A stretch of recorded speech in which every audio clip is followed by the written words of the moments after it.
The Aprilia Tuono 660, everyone. This is the 2024 model, and don't Aprilia know how to make a pretty bike? It's almost like as if it still has a sport bike profile, but they still have managed to make it into that naked look, exposing the engine here. I think the reason why it still looks quite sporty is because obviously you've got the fairing around the tank, around the front here, and then connects to the radiator, and the radiator almost forms part of the fairing here, and then goes underneath, covering that hidden exhaust there. A very pretty bike. Aprilia definitely know what they're doing when it comes to the design of their motorcycles, and hopefully a bike like this will cater to sport bike audiences and naked audiences alike. Of course, you've got to have the Italian flag on there, hashtag be a racer. You guys let me know if you think that's cool or lame in the comment section down below. I'm not so sure to have a hashtag as part of your branding on a bike. So in our ride review today, we are going to be taking a look at the specs, doing a deep dive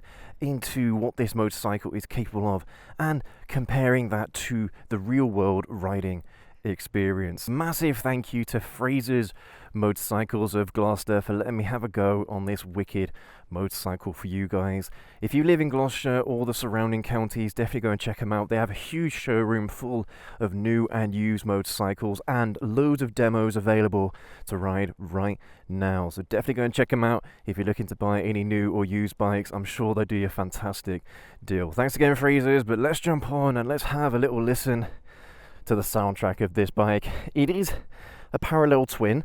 They do have a distinctive kind of sound. It's not the smoothest sound in the world, but I quite like it. It does sound almost exactly the same as the RS660. I'm pretty sure it uses the same exhaust system, but here we go.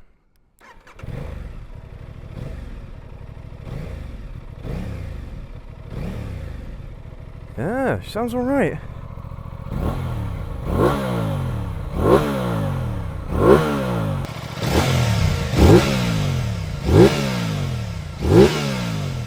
Yeah, quite a nice sound, very aggressive kind of sounding, you know, the sound that you want from a naked bike in my opinion. Alright, let's get cracking. I had loads of fun on the RS660. That is a cracking bike. They are a little bit more expensive than the competitors in the space, but to be honest, I do think you're getting more bike for the money, for the most part. The Ninja 650 from Kawasaki, it does come very, very close to this bike in terms of the overall riding experience, but maybe we'll leave that for another video. Now, in terms of ergonomics, this is surprisingly comfortable actually. It's got quite a tall seat height.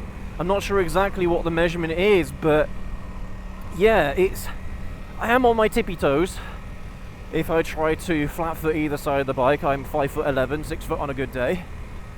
But all in all though, the ride is pretty comfy. The seat is nice.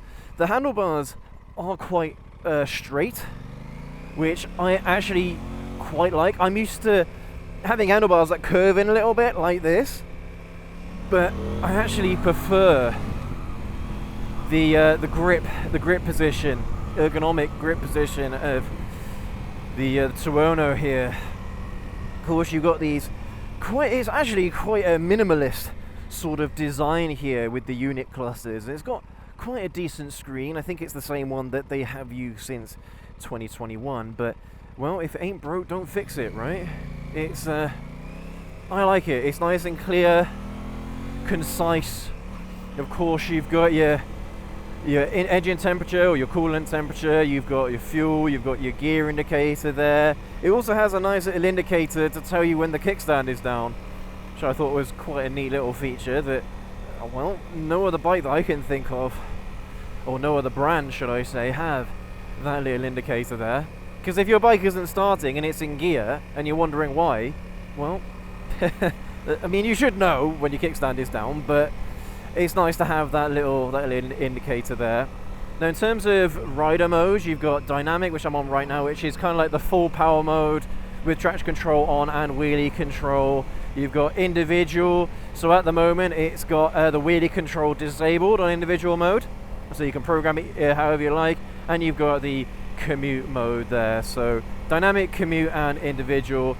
It's always nice to have that granularity. I don't usually mind too much when you've got the wheelie control and the traction control as the same function. I don't tend to mind, but the more I ride bikes with wheelie control and traction control separately, the more granular the controls are. Actually, the more I prefer it, to be perfectly honest with you. So it's nice that a bike like this, of this class, this middleweight class, is it has got those top level features. It's nice. Now, this isn't the smoothest engine in the world. There are quite a few vibrations coming through the handlebars here and through into my feet, but it's just the characteristics of the bike, to be honest. I don't really mind so much. I've ridden smoother parallel twins before, but I honestly, I don't care, because the throttle response is wicked, man. You know, and this is a parallel twin with 100 horsepower.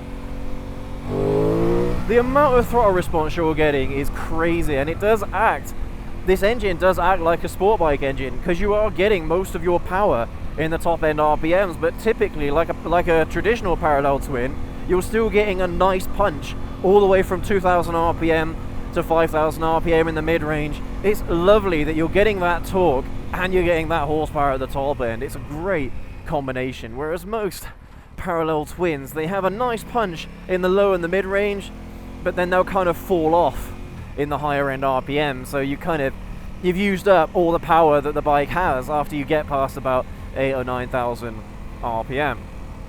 Alright, but let's talk some specs. So this is the 2024 Aprilia Tuono 660. It's running a 659cc parallel twin cylinder engine, which is producing around about 100 horsepower at the crank and 67 newton meters of torque, all whilst weighing in just under 190 kilograms wet. And it feels it, man. This bike is so nimble, it's so lightweight.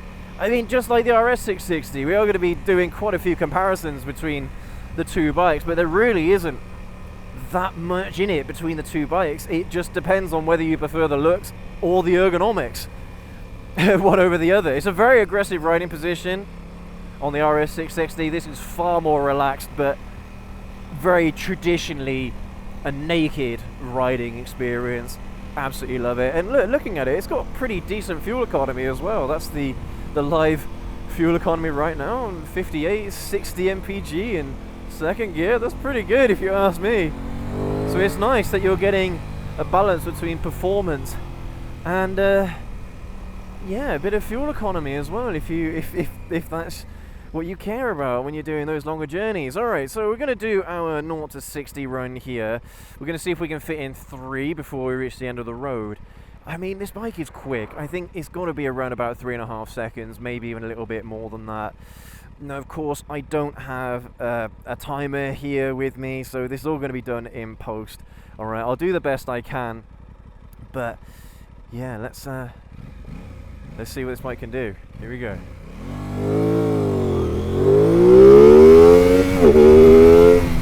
Okay, it's a shame that I've got to upshift into second gear to get up to 60 mile an hour. The traction control is on, the wheelie control is on, because this bike will wheelie, as we'll probably have to demonstrate later on, but let's try again. Here we go, see if we can get a better time. Ah! See what I mean? That's with wheelie control on, you guys. It's crazy. I don't know if this bike has got launch control or not, but let's try one more. Here we go. Let's try not wheeling the bike. Okay, here we go.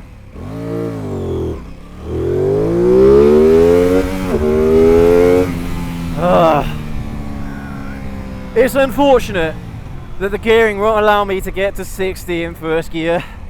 That would be ideal, but look, it's a parallel twin.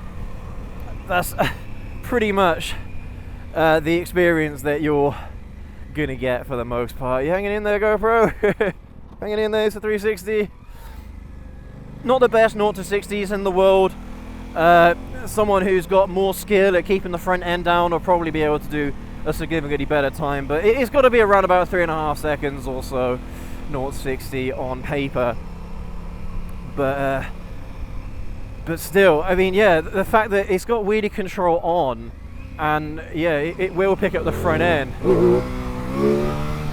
It does kind of cut out a little bit abruptly though, so I'm guessing that is the wheelie control there kicking in. So yeah, it is aggressive, but you can certainly pick up the front wheel on this thing, and it's very, very easy to do. I'm not the most skilled wheelie rider in the world, but this is a great wheelie bike. Same with the RS660 as well. But so yeah, in terms of electronic features, I mean, there's a load. You've got your cruise control here, which is absolutely perfect for this kind of bike. I mean, the riding position is slightly aggressive, slightly more aggressive than neutral. So, and you don't really have much of a windscreen there. It's not really something that bothers me that much, but you are going to get quite a lot of wind hitting you. But doing longer journeys shouldn't be too bad on this thing. I mean, if you're doing like maybe journeys of up to maybe a couple of hours, you should be okay for the most part, I think. But recently on my ZH2, I did do a fairly long journey, and it was about 100 miles there and back, and on both occasions I did need to have a break in between. I think I managed to get about 3/4 of the way there before I needed to have a break. But yeah, not the most comfy riding experience. But the thing is though, is that this bike has got a nice seat, which the ZH2 doesn't. So I think this is actually a little bit better for longer journeys. It's great to have the cruise control there. I mean, I don't know if it'll work in second gear or what have you, but probably not. But yeah, we'll leave that for now. Let's pull over here a little bit so we can have a little look at the dashboard. But so you've got this button here, which takes you into the menu, I believe. Maybe you've got to hold it. Oh no, it's this one. There we go. So vehicle, display, backlight 10, mode auto. So I'm guessing that he has an auto backlight, so if you're going through a tunnel it will dim, which is pretty cool. Dashboard, clock, yeah. Vehicle, mode road, race. We've got to have it on race. Because of course you've got loads of others. Oh no you don't, it's just road and race, that's fine. Shift light at 12,000 RPM, so you've got like the dashboard a bit like Formula 1 cars that lights up as you're getting up to the top end of the RPMs. Yeah, you've got the quick shifter as well, which is nice to have. Calibration, don't know what that does. Emergency brake? I'm guessing that is some kind of ABS function. Rear ABS disabled. Oh, okay, this is because this is the race mode. That is so cool. That is wicked. What happens if we press time attack, challenge? Oh, that's amazing. That's so cool. So if you take this bike on track, then you've got an active timer on here. Oh, that's so cool, you guys. I'm not gonna lie. That's wicked. Oh yeah, cool. And it brings up the lap times too. Oh wow. That's wicked. Although let's see if I can figure out how to get back to the road mode here. Lap time, there you go, vehicle. So you've got to go through the lap time there to change it. Road. That's wicked. That is absolutely wicked, you guys. Fair play. I mean, I'll tell you what, I did have it in dynamic, in commute there. So let's keep it on commute. Let's see what that feels like. I'm guessing it's going to limit the power and the throttle response a little bit. See what, it hasn't lowered the throttle response by much. Yeah, it's still got that nice little punch if you give it all the throttle. But I'm guessing that yeah, it makes the throttle response a little bit less aggressive. You're probably getting a little bit less power. I don't know, man, but maybe you're getting a little bit better fuel economy. I guess so, because yeah, the fuel economy has jumped up there in terms of the live view. The quick shifter isn't as smooth as I've experienced in the past on other bikes. It's okay. It does have a little bit of a sponginess to it. Like if you go all the way down into first gear, you're getting a little bit of movement on the gear lever as you try to kick it down anymore. Whereas usually on a lot of bikes, you're getting like, yeah, no, it is fairly solid. It's fairly solid when you're in first gear, so you can tell the difference. It's so funny, man. Quick shifters, they work best when you're hard on the throttle. When you're soft on the throttle, they have a bit of a chug. To be fair, this isn't the Tuono's fault. That's quite a normal thing, really. But I'm having lots of fun on this bike, man. This is a fun bike. I mean, do I want to leave a comparison to another video, or do I want to talk about it now? I don't know, man. I mean, would you be conflicted buying one of these over an RS 660? Would you be conflicted? Probably not, because if you prefer the ergonomics and the riding experience of a sport, then that's all you're really going to care about. But if you're open-minded about nakeds or sport bikes like I am, then definitely give both of them a go. I mean, Fraser's, they do have both of these bikes available for demo, as far as I remember. But they're both very, very good in their own rights. I mean, like I said, most of it is exactly the same.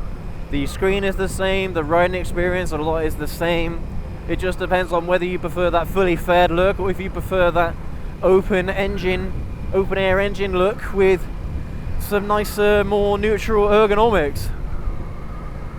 God, that gearing, man, that's so low. 3,500 RPM, we're not even at 50 miles an hour. But that fuel economy has jumped up. 70, 60 mpg. That's really good. These bikes haven't really been out long enough, so to kind of judge them on their reliability. But in terms of the experience, this engine is very, very good. Very, very good at cable, throttle, ride-by-wire, a cable actuated clutch, ride-by-wire throttle, which is very responsive. I know that a lot of people, they prefer a direct cable throttle, so you are directly opening the throttle valves, and I get it, but the thing is though, is that electronic throttles these days have gotten so good, they've gotten so close to a manual throttle that I honestly think there's no real world difference. I don't know, maybe if you're a track day rider, maybe you think differently. If, I don't know, if you're a little bit more sensitive to that kind of stuff. But for me, for everyday street riding, not something that I care about, to be honest.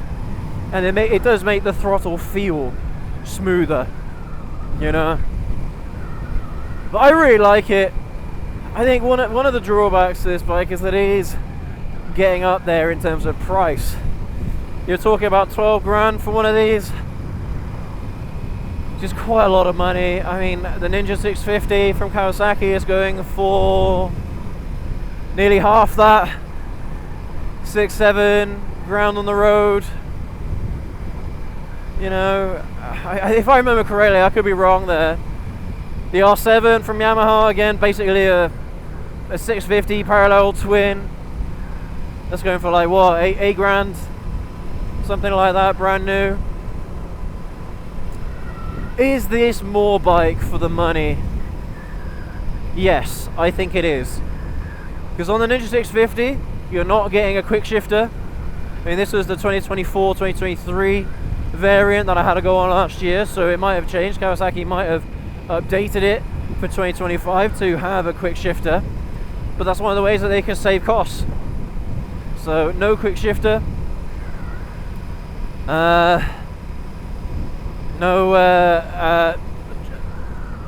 cruise control. There are a few bits and pieces here and there that you're missing out on. Arguably the screen is a little bit nicer on the Aprilia. Arguably. I don't know. To some people, the features that you're going to be getting on this bike are going to be more important than not having them. So in terms of tech features, this is more tech rich. Does the R7 have a quick shifter? I think it does, but that's it. It's got a worse dashboard, I think, than either of these bikes. So yeah, that's probably the worst part. The biggest drawback to this bike is that it is expensive. For this money, you can get a Kawasaki 1000 SX, which is a lot of bike. That's so much bike for the money. You're getting all of these extra tech features, but you're getting a load of extra horsepower, you're getting a load of extra torque. It's tough, man. It's tough because this is a very good bike. Oh, let's slow down a little bit. I think that's a speed camera van there. But yeah, very torquey. A lovely amount of horsepower as well, this bike. It's a tough one, man. It is a tough one. I don't know. I don't know if this is a better buy than a 1000 SX, or if it's a better buy than the Ninja 650 or the R7. I think this is better than the R7, personally. But I don't know if it's as good as the Ninja 650, and I couldn't really tell you if it's as good as the 1000 SX. It's certainly not as good as the 1000 SX. And that's the thing, there are lots and lots of bigger bikes in this price range. I think the GSX-8 from Suzuki is in this price range. Maybe even the CB1000 from Honda is in this price range. But yeah, I don't know if the Tuono V4, I don't know where that is coming in terms of price. But look, this is one of those things that most people are going to consider. You know, bang for buck, price to performance. This is a premium bike, a more premium bike than the Ninja 650. So yeah, I don't know, that's a tough one. I'll leave that up to you guys to decide. But in terms of the riding experience, this is very, very good. The tech package you're getting is great, and I do like it. I like this bike an awful lot, and I like it as much as the RS 660. So I mean, there you have it, you guys. That's the Aprilia Tuono 660 factory. A very, very good, very, very positive riding experience, and it's very, very good, man. This is, I mean, one of Aprilia's only entries in this middleweight space. You've got this and the RS 660. You've got the even smaller ones. You know, are they still making the RS 125 and the A2 bike? I don't know, but it's good. Regardless, it's good, and it's got all the features of a top level motorcycle, you know, an elite level motorcycle. But let's have a little listen to that soundtrack one last time.